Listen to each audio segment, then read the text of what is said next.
We're here today at the Kiln with Silicon Slopes talking to successful entrepreneurs here in Utah who have raised seed rounds from various organizations and VCs and seed funds here in Utah and out of the state. So I'd encourage you to learn from their experiences about how to raise seed, some of the challenges of raising seed financing, and resources as how to get and find the right seed backer for your venture and your company. Enjoy.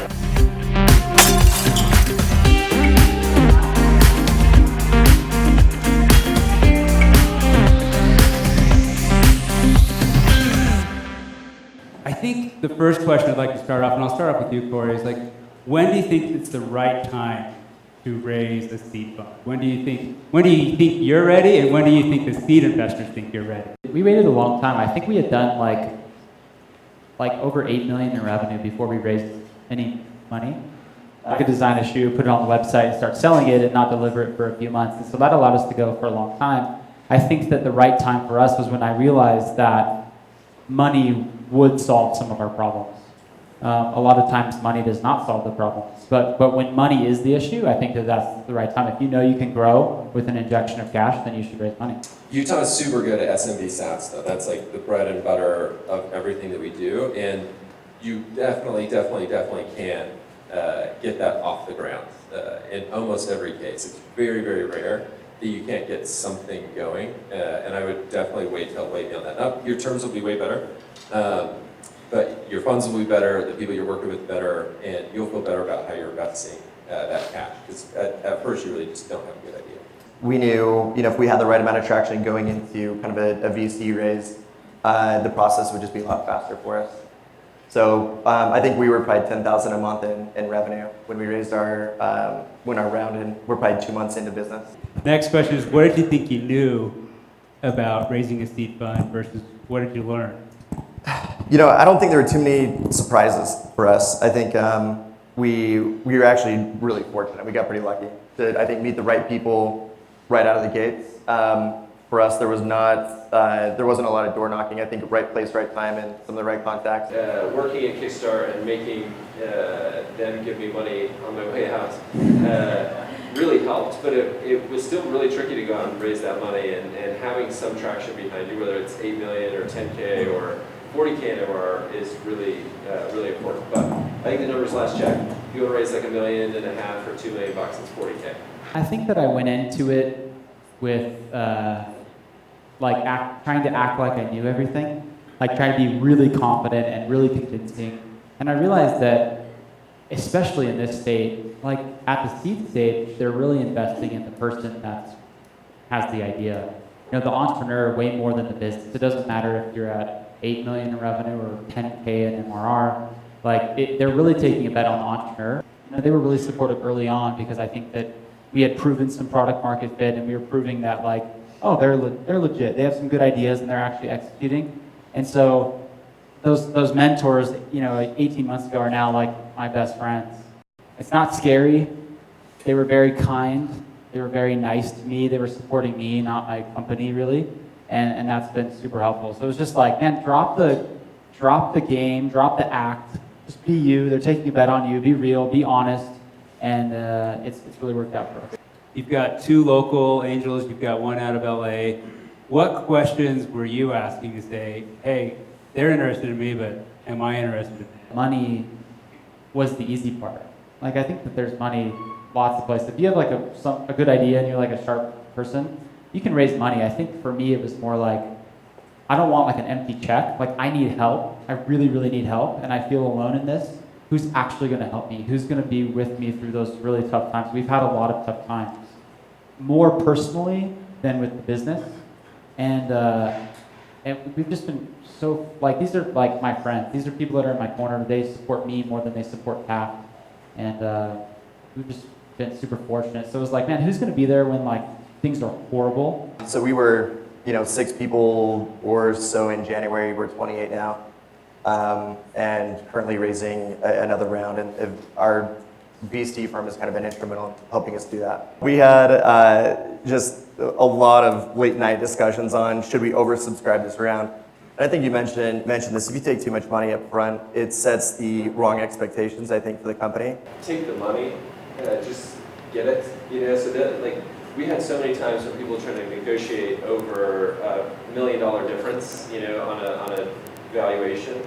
And my approach here has been just find the right people, you know, back to the earlier points of who do we want to work with, and then make it work. If it works, that extra 1/10% or something that we're negotiating over, like, it doesn't matter at all. And if it doesn't work, it definitely doesn't matter. So I just think just take it, get the right people on the ship, and get moving. You talked about one of the loneliest moments you had getting this up and going, and you know, we'll grab some tissues. But can you just talk about, you know, one of the loneliest moments and how you got through it? I mean, the problem is there's like a lonely moment every day. And actually, so like, candidly, I think of this like, so I'm a 4-year-old, and I think of the company in a very similar way. Like, I keep thinking with my 4-year-old that life gets better when she can talk, or when she can walk, or like when she's in school, and it actually gets materially worse. A little more complex? Yeah, like you have to be a parent. Like when you have a baby, you're just like a caretaker, you know? Sorry. That's basically what it is, right? You have a very cute thing to kind of manage and take care of. But all of a sudden now I have to negotiate with a 4-year-old, and that's really tricky to do. And you have to figure out like discipline and all that kind of stuff. And I think the same thing is really true here. Like, I actually think it only gets worse. Like every round you take, your life gets worse. Every new $1 million of, you know, ARR you have, your life gets worse. And it gets lonelier, I think, as you go. Early on, there's a lot of people that are happy for you. Your mom cares about you. But like right now, like people don't care about me. Like, no, it's not. Can we get a real friends? But like, all they care, right, is are we doing the right stuff? Are we fighting the right fights? As for lonely moments, as you were speaking, I don't know the song, but it's like, have you ever been alone in a crowded room? You know, I don't know the song. I don't even know. But like, that's what it feels like in an office. It's like, even if I don't have any co-founders, but like, even with co-founders and like employees and executives, it's like, you can't fully be totally honest. But like, one of the most common things that people speak to is like, I just have no one I can trust. I miss my family because no one is honest with me.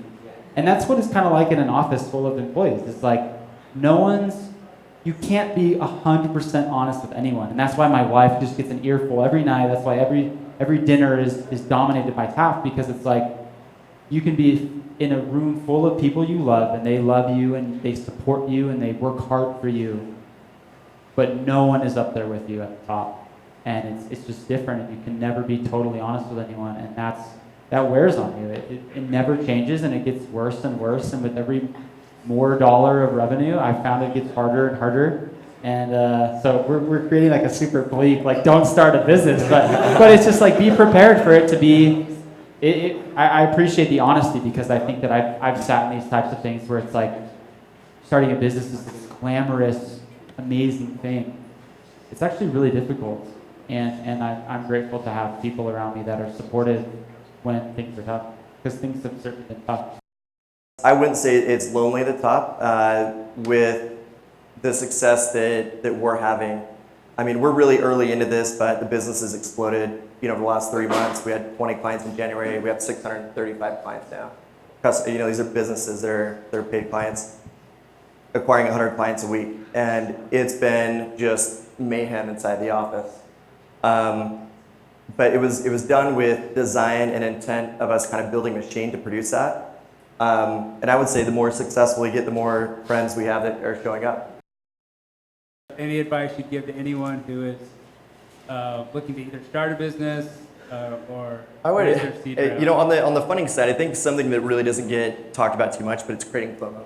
If you guys know it, fear of missing out. You know, FOMO is, I think, one of the biggest indicators for a VC to jump in on your business.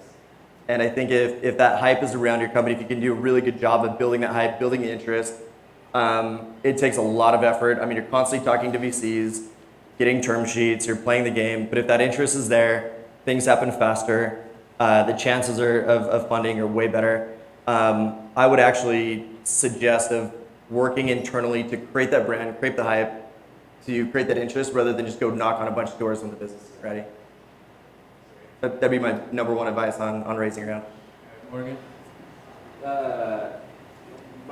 In general, like the only thing that matters is making your customers super happy. And so, you know, you can raise money secondarily and do all that kind of good stuff if you have happy customers that buy your stuff and they pay for it and they're really pumped. So go make people happy.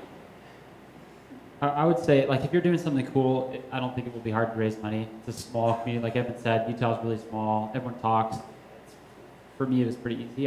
But the bit of advice I would give is to make sure you're taking care of yourselves. If you are, if you're in a startup environment, I think it can be kind of cool to, work crazy hours and not take care of yourself and not do the things you love, not take time off. And I would just recommend that that's a slippery slope, and it's not actually that cool. What's cool is being really healthy, getting enough sleep, eating. I'm serious. I think that I think entrepreneurship is kind of we glorify like stress and hard work. Hard work is really important, but overworking and not sleeping and not being with your children or with your spouse or whatever, that's not cool. And your investors don't want that either. You need to make sure you're taking care of yourselves, and so I'm trying to be better at that. But just make sure you take care of yourself physically, mentally, emotionally. You mentioned a therapist. There's great like professional coaches. That stuff is just as important as the business. The business means nothing if you're not there anymore. That's especially true probably for all of our businesses. And so make sure that your investors want you healthy, and make sure you're doing things. Your business is resilient. You can step away for a weekend or a few hours. The business brands and companies are so resilient. You don't need to be there 24/7 like you think you do. So just make sure you're taking care of yourself.